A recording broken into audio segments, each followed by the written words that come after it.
Okay, I'm back. I had let my water boil too long and my flask wouldn't fit in it. So now I'm ready to go. I've got my flask attached tightly. I'm going to use the arm to lower my flask. Now, I want to lower the flask as much as I can, completely over the water level, right? So that the entire flask is covered, the liquid in the flask is covered with water. At this point, I'm going to watch for vaporization inside the flask, and I'm going to make sure that my flame is at a nice consistent level but not boiling over the sides.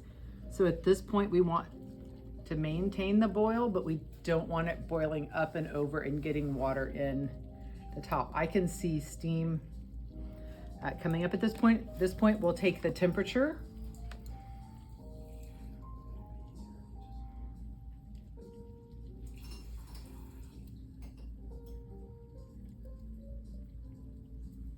And I'm gonna set my temperature probe as close as I can to where my volatile liquid was.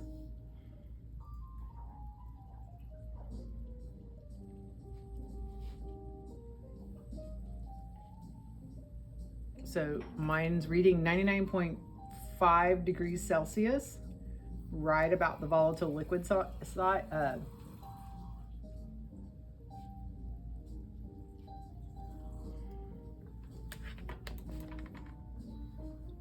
So that's what I'm going to record as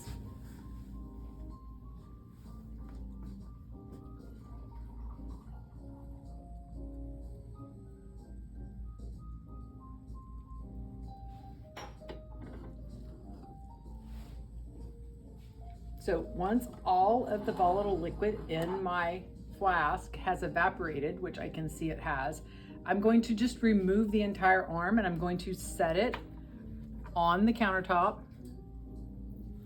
and I'm going to loosen the wing nut down here. I'm not going to do this over the boiling water because it will boil my hands and you may not be able to see what I'm doing, but I'll show you in just a second. So I took this off on the countertop, not here, because you can't grab the flask when it's hot.